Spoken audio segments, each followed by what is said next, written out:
아멘. 오늘 함께 보실 말씀은 시편 15편입니다.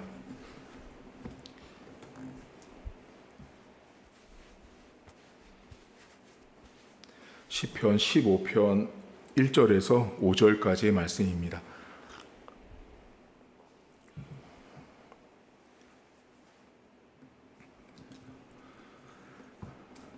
여호와여, 주의 장막에 머무를 자 누구 오며 주의 성산에 사는 자 누구 오리이까?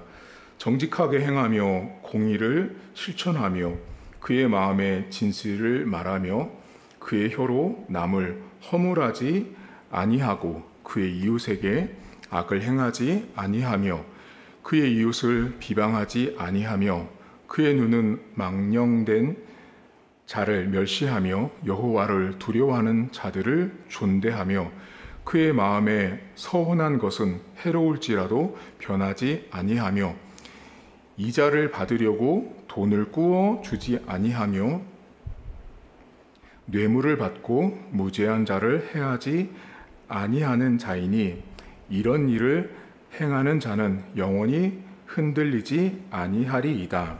아멘. 오늘 성경은 질문으로 시작합니다. 질문이 뭐냐면 하나님의 성전, 하나님의 성산에 누가 거할 수 있습니까? 라고 질문합니다.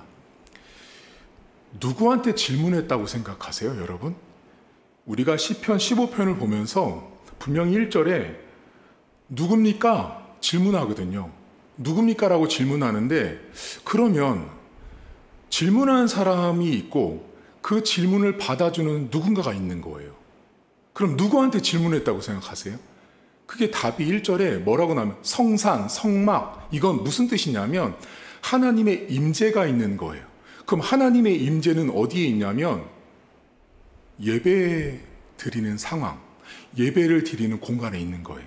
그러니까 성막, 성전, 성소, 이 모든 것들은 신학적으로 하나님의 임재를 상징하는 단어들이에요.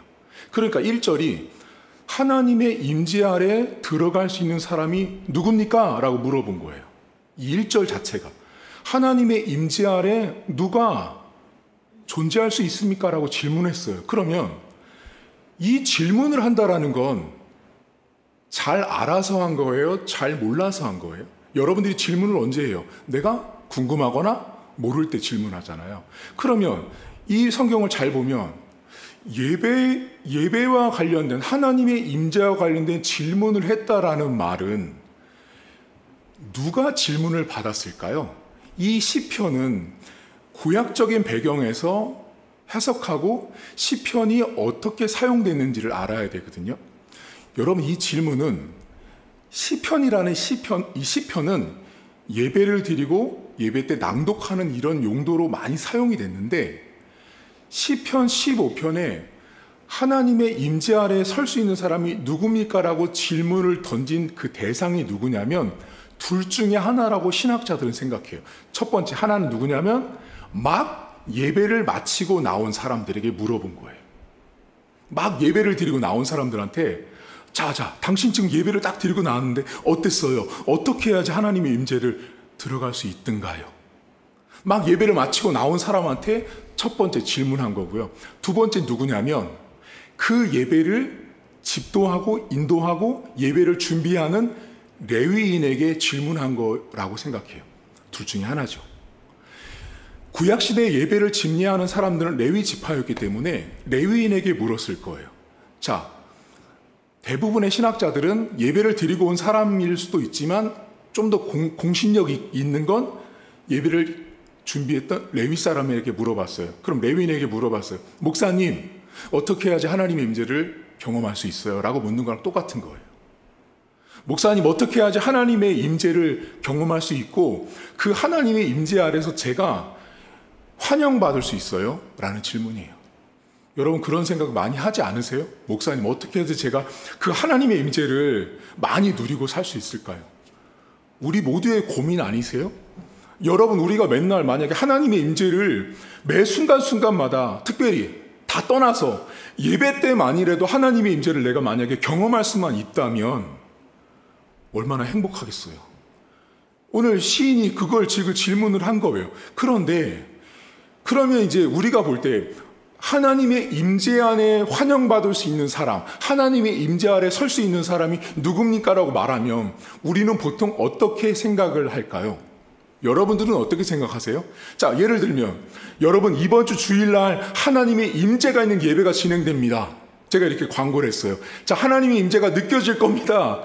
체험될 겁니다. 라고 여러분에게 말하면 여러분은 이제 어떻게 해야 돼요? 옷도 깨끗하게 입고 목욕제계도 하고 헌금도 막 다리미실에서 다리고 그렇게 오면 임재가 느껴져요? 안 느껴질 때가 더 많아요. 그러니까 이런 지금 제가 여러분에게 말씀드린 이런 모든 행위적인 것들을 가지고 하나님은 그 사람에게 은혜를 주고 안 주고를 결정하지 않아요. 하나님의 은혜가 임하고 하나님의 임재가 임하는 것은 겉으로 드러나 있는 행위적인 이런 모습으로는 은혜와 전혀 상관이 없어요. 우리가 은혜를 받는 건 오직 예수님 때문에 은혜를 받는 거예요. 그 십자가 때문에, 그 복음 하나 때문에 우리가 은혜 아래 들어가는 거예요. 근데 우리가 어떻게 해요? 하나님의 임재를 목사님 어떻게 누려야 돼요? 아, 주일날 옷도 깨끗이 입고 신발도 새고 목욕도 하고 뭐 헌금도 깨끗이 하면 될 것 같지만 그렇지 않아요. 그러면 오늘 분명히 질문이 어떻게 임재를 경험해야 라고 물었는데 이 15편에 있는 답이 너무 기가 막혀요. 우리의 생각을 완전히 산산조각내요. 우리가 생각할 때는 분명히 하나님의 임재를 느끼려면, 경험하려면 예배 때 막 10분씩 일찍 와가지고 준비하고 찬양할 때부터 막 눈물이 펑펑 쏟아지고 뭔가가 하나님의 살아계심이 느껴지면 좋을 것 같은데 이 오늘 성경에 하나님의 임재, 하나님께 머물 수 있는 사람이 누굽니까? 라고 할 때 그 누구에 해당되는 사람은 네 가지를 말하거든요. 첫 번째가 이웃이에요. 이 본문에 너희 혀로 허물하지 말라고 말해요. 우와, 여러분 이게 저는 이 성경을 보면서 제일 신학교 때도 그랬지만 지금도 다시 보면서도 충격적인 건 뭐냐면 하나님 앞에 설 수 있는 사람이 누굽니까? 라고 말할 때 우리의 개인적인 모습들은 이미 이제 2절에서 정직하고 순결한 것들을 말하지만 이웃과 관련된 것들을 뭐라고 말하냐면 혀로 허물하지 말래요. 이 허물하다라는 히브리어가 무슨 뜻이냐면 진짜 허물 있는 걸 말하는 것도 되는데 그거 말고 없는 허물을 만들어내는 걸 하지 말라라는 거예요. 이게. 그러니까 여러분들이 사회생활하고 신앙생활 하다 보면 저 사람이 밉다 보니까 없는 허물을 만들어내는 우리의 혀가 있다고요. 제일 못된 사람들이죠, 정말로. 교회 안에 너무 많아요, 여러분. 미운 사람이 있으면 없던 말도 만들어내는 사람들이 너무 많은 거예요. 근데 그렇게 이웃에 대해서 하지 말아야 하는 사람이 하나님의 임재 아래 설 수 있는 누구에 해당되는 거예요. 그러니까 하나님의 임재 아래 설 수 있는데 첫 번째가 뭐냐면 이웃과의 관계를 말하는데 내가 그렇게 내 혀를 쓰면 안 된다라는 거예요. 두 번째를 뭐로 말하냐면 망령된 자와 하나님을 두려워하는 자를 분별하래요. 하나님을 멸시하는 사람과 하나님을 존중하는 사람을 내가 딱 보고서 분별할 수 있는 사람이 하나님의 임재를 경험할 수 있는 거예요. 여러분은 분별력이 있으세요? 여러분 신자는요 반드시 분별할 줄 아셔야 돼요. 저 사람을 보고 이런 상황을 보고 이런 사건을 보면 아 이거는 하나님께서 원하는 게 아니야, 이건 하나님이 기뻐하는 거야가 분별될 줄 알아야 되는 거예요. 여기 본문에 망령되다는 건 뭐냐면 하나님의 이름을 그냥 헌신짝처럼 종이 쓰레기처럼 취급하는 거예요. 함부로 막 말하는 거예요. 특히 세상 사람들 가운데 교회를 안 다니는데도 불구하고 하나님의 이름을 가지고 내가 맹세해라고 말하는 사람도 있어요. 그게 아주 망령되게 하나님의 이름을 쓰는 사람들이에요. 그런 사람들을 보면 여러분들이 저건 하나님이 기뻐하지 않는 거라고 분별을 할 줄 알아야 돼요. 그리고 여기 본문에 보면 하나님을 두려워하는 사람을 내가 존중하는 사람이어야 한다라는 거예요. 자, 여러분들 만약에 여러분 주변에 신앙생활 같이 막 오래 해요. 근데 저기 보면 하나님을 참 두려워하고 경배하고 경외하고 너무 신앙생활을 잘해요. 그럼 여러분들은 어떻게 해요? 그 사람을 존경하지 않죠. 질투하죠. 그게 문제예요, 신자들의. 같이 신앙생활 잘하고 있거든요. 열심히 잘해요. 근데 열심히 잘하면 저 사람을 참 어떻게 저런 신앙을, 이쁜 신앙을, 아름다운 신앙을 갖고 있을까 해야 되는데, 이 안에서 제가 나보다 못했었는데, 제가 나보다 찬양도 못하고 성경도 잘 모르고, 주일학교 때 성경고사 대회 가면 내가 항상 최우수상 받고 쟤는 장려상밖에 못 받았는데, 하나님을 두려워하고 경외하는 자를 존중해야 된다라는 거예요. 여러분, 분별력이 있으셔야 돼요. 지금 시대가 되게 많이 어수선하고 혼탁해요. 여러분들 안에 이건 기독교적인 거야, 이건 성경적인 거야, 하나님이 원하는 거야, 원하지 않는 것을 딱 분별하실 수 있어야 돼. 그 사람이 하나님의 임재 아래 설 수 있어요. 첫 번째가 이웃, 이 혀로 허물하지 말아야 되고, 두 번째가 뭐였어요? 분별하셔야 돼요. 세 번째가 뭐냐면요, 서운한 것을 손해가 와도 절대 나 못해 이러면 안 된다는 거예요. 여러분, 서원이라는 히브리어는 무슨 뜻이냐면요, 스스로 묶이다라는 뜻이에요. 내가 스스로 묶인다라는 게 뭐냐면, 예를 들면 여러분들이 하나님 앞에 만약에 서원을 했어요. 이런 서원을 하잖아요. 하나님, 이번에 이 일을 해주시면 제가 이번에 여기를 헌신할게요. 이렇게 말하는 게 내 스스로 거기에 묶여버리는 거예요. 그게 히브리어 뜻이에요. 서원이라는 뜻 자체가. 그러니까 서원은 그냥 약속하는 게 아니고 내가 묶여버리는 거예요. 여러분 생각해 보세요. 제가 만약에 큰 바위 덩어리에 제가 밧줄로 칭칭칭 만약에 꽁꽁 묶여 있어요. 그럼 제가 스스로 그걸 끊을 수 있을까요? 없을까요? 못 끊는 거예요. 근데 서원은 원래 그런 거예요. 그렇게 막중한 거예요. 못 끊어요. 근데 사람들이 어떻게 해요? 내가 손해가 오니까 스스로 끊어버리는 거예요. 못 끊는 거대, 원래는. 근데 그걸 끊고 나온다고요, 사람들이. 서원이, 내가 여러분들이 그래서 서원은 절대 함부로 하시면 안 돼요. 특히 신학교 가면 막 목사님들 되게 많거든요. 근데 그 목사님들 가운데 한 10명 중 한 3, 4명들은요, 부모가 서원해서 목사 된 사람들이 있어요. 그 목사님들의 공통점이 뭐냐면, 나랑 한 번도 상의한 적이 없다는 거예요. 자기들 뱃속에 있을 때. 그리고 서운했대요. 그리고 태어나서 성장하면서 대학 갈 쯤 되니까 이제 진로 결정할 때 가족회의 한다고 불러 앉히고, 내가 너를 목사로 서원했는데 너 교회 지금까지 잘 다녔지만 이제 신학교를 가야겠다 해서 목사님이 된 분들도 있어요. 부모님께 순종해서. 여러분, 서원은요, 지켜야 돼요. 이런 경우가 있거든요. 서원을 했는데 목사가 되기 싫어서 뺑뺑뺑 돌고 10년을 돌아다닌 분이 있었어요. 이런 분들 되게 많거든요. 뺑뺑뺑 돌아요. 목사 안 하려고. 진짜 목사를 안 하려고 그러는 게 싫은 거예요. 목사님 자체가 싫은 거예요. 안 하려고 뺑뺑뺑 돌아요. 근데 어느 날 갑자기 무슨 일이 생기잖아요. 그럼 결국은 그 서원 때문에 부모님이 그를 불러요. 야, 너 서원했는데 너 만약에 이거 서원 안 지키잖아. 그럼 부모가 또 이렇게 말해요. 지금 이게 좋은 말을 해야 돼요. 너 하나님 앞에 죽는다. 그 서원 너가 지켜야 된다. 그러면 이제 그 목사님이 그랬대요. 서원은 엄마가 해놓고 왜 죽는 거 내가 죽냐고. 그래서 여러분, 서원은 함부로 하시면 안 돼요. 특히 자녀들과 관련된 서원들은 함부로 하는 것이 아닙니다. 그리고 여러분 개인적으로도 서원을 너무 하나님과 거래하려고 사용하시지 마세요. 큰 문제가 있을 때 서원하는 분들이 있어요. 쉽게. 하나님, 이번에 이거 해주시면 제가 이거 할게요. 이게 일종의 서원이거든요. 이런 서원들은 하나님을 나의 그 거래 상대자로 보는 거예요. 그럼 되게 위험한 거예요, 여러분. 그냥 서원 자체를 하지 마세요. 저는 지금까지 서원해 본 적이 없어요. 왜냐하면 그럴 능력도 안 되는 사람이니까. 제가 서원했다가 어떻게 못 지키면. 그러니까 아예 서원하지 마세요. 오늘 본문이 뭐래요? 서원을 했는데 나에게 손해가 올까 봐 서원을 딱 미루는 거예요. 못 하겠다고. 세 번째, 꼭 지켜야 되는 게 서원이에요. 그런 사람이 하나님의 임재 앞에 설 수 있다고 말해요. 그리고 마지막이 뭐냐면요. 여러분 어디 보시냐면 5절 보세요. 참 신기한 게 5절이 이자를 받으려고 돈 구워주지 말고 뇌물 받고 무죄한 자를 해하지 말래요.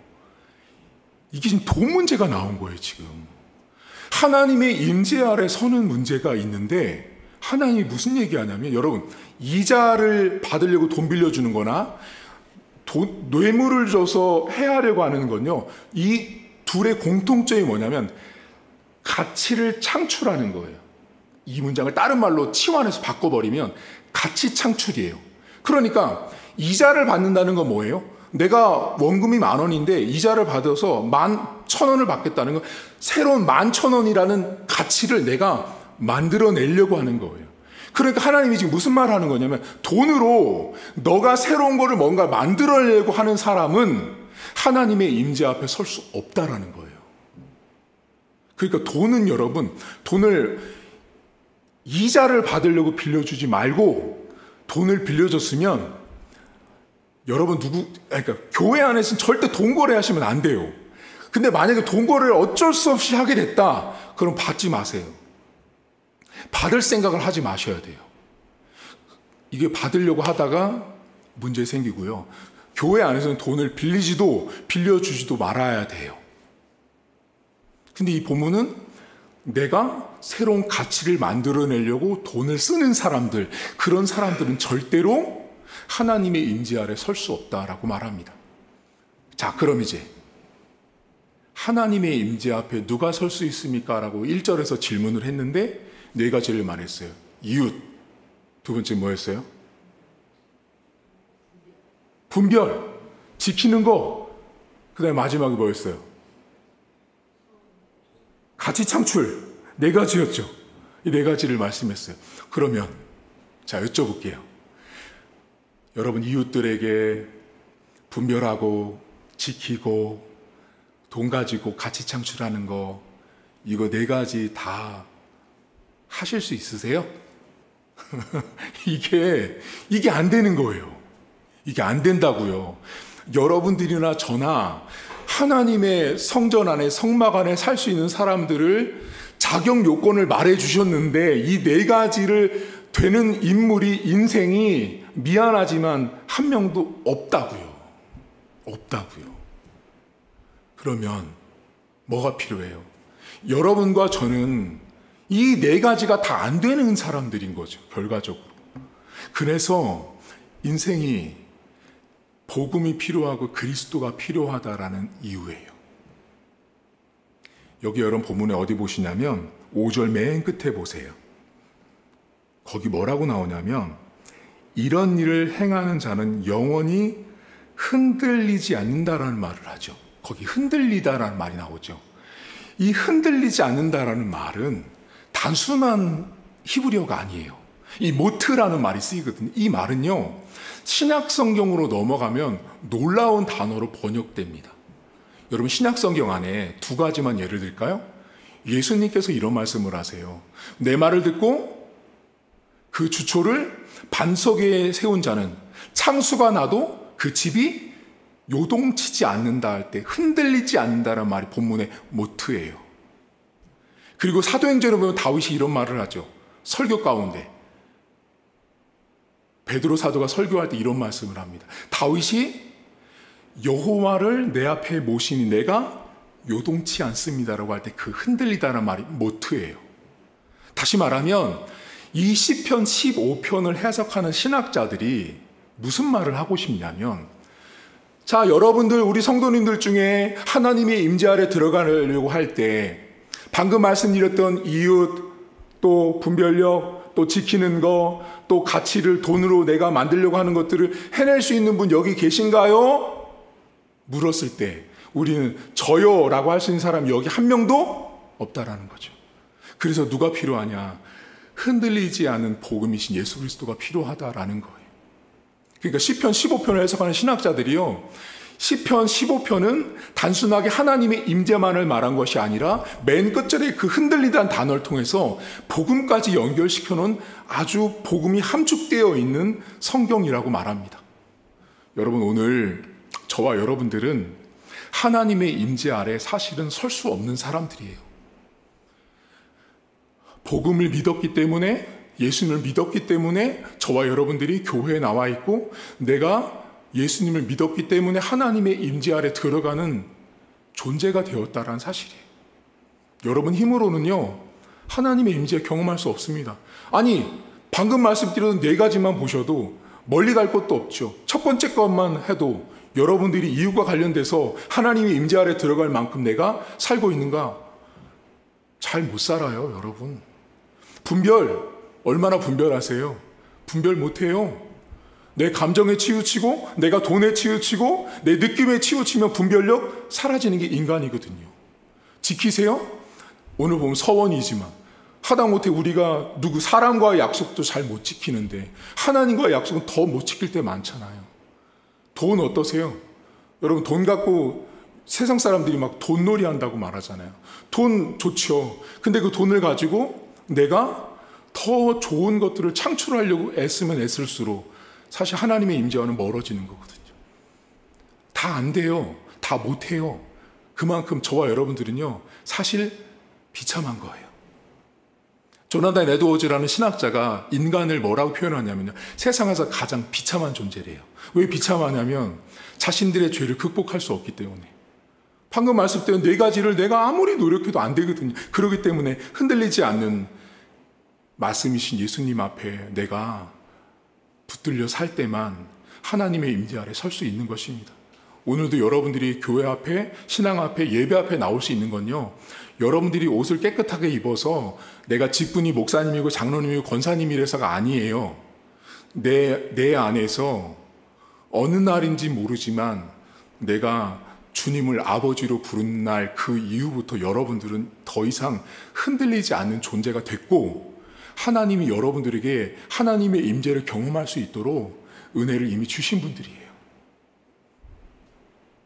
우리는 그렇게 복을 받은 사람이라는 걸 기억을 하시고, 오늘 기도하실 때 네 가지인데, 네 가지는 다 하나님의 임재 아래 들어가는 거예요. 근데 한 가지 우리가 기도하면서 여러분의 이웃도 한번 생각해 보시고요, 내가 어떤 부분에서 참 분별력이 없는지 한번 생각해 보시고, 내가 어떤 부분에서 하나님과 참 지켜야 될 것들을 못 지키고 있는지도 한번 생각해 보시고, 마지막으로 돈 문제, 참 어려운 문제입니다. 하지만 이것들을 내가 감당해낼 때 여호와 앞에 설 자 누굽니까? 라는 그 질문에 저요 라는 답을 그래도 하실 수 있는 우리가 될 수 있다라는 것입니다. 복음을 믿으십시오. 흔들리지 않는 말씀 대신 예수 그리스도를 믿고 붙들시고 오늘 기도하는 시간 되기를 주의 이름으로 축복합니다. 하나님 아버지, 시편 15편은 주의 장막에 머무를 자가 누굽니까? 라고 질문합니다. 그런데 사실 머무를 자가 없습니다. 질문을 던졌지만 우리 가운데 이웃과 관련돼서 내 삶의 여러 가지 상황과 관련돼서 과연 몇 명이나 누가 주의 임재 앞에 서겠습니까? 아무도 설 수 없습니다. 하나님 아버지, 우리는 예수님의 십자가가 아니고서는 하나님의 임재 앞에 설 수 없는 나약한 존재임을 고백합니다. 항상 우리 혀로 허물이 없는 것까지도 만들어낼 수 있는 악함이 우리 안에 있음을 고백합니다. 우리 안에 분별력도 없어서 세상의 흐름과 풍조를 따라서 세상 사람들처럼 살아가면서 분별력이 사라진 우리의 모습들도 많이 봅니다. 하나님과 지켜야 되는 약속들도 못 지키고 사람과의 지켜야 될 약속들도 지키지 못할 때가 허다합니다. 하나님, 우리 안에는 돈 문제에 걸리면 그 돈 때문에 뭔가를 좀 더 나에게 이득이 되기 위해서 애를 쓰는 우리의 모습을 봅니다. 하지만 그런 모습이 실천되지 못할 때 우리는 하나님의 임재 앞에 설 수 없다라고 오늘 성경은 우리에게 단호히 말씀합니다. 흔들리지 않는 복음, 영원한 반석 대신 예수 그리스도를 우리가 붙들고 그 흔들리지 않은 분 앞에 우리가 섰을 때 우리는 하나님의 임재 앞에 설 수 있는 것입니다. 내 겉모습으로 내가 어떤 직분을 가지고 있어서 하나님의 임재 앞에 서는 자가 아니라 흔들리지 않는 복음 대신 예수 그리스도를 우리가 붙들고 나갈 때 우리는 그 하나님의 임재를 경험하고 누릴 수 있는 삶이 되는 것입니다. 하나님 오늘도 사랑하는 성도들 하나님의 임재 앞에 나와 있습니다. 이 시간 하나님의 임재 가운데 거하며 그 복음을 붙들고 나가 이 시간 기도할 때 살아계신 하나님 아버지를 만나는 복된 시간으로 하나님 축복해 주옵소서. 이제는 우리 주님 예수 그리스도의 은혜와 하나님 아버지의 살아계심과 성령의 위로 교통 충만하심의 역사가 오늘도 하나님의 임재 아래에 서는 것이 이웃과 관련되든 돈이든 분별이든 지키는 것이든 내 힘으로 할 수 없음을 고백하며 오직 흔들리지 않는 반석 대신 예수 그리스도를 붙들고 나가기로 다짐한 사랑하는 성도들 머리머리 위에 이제부터 영원토록 함께 있을지어다. 아멘.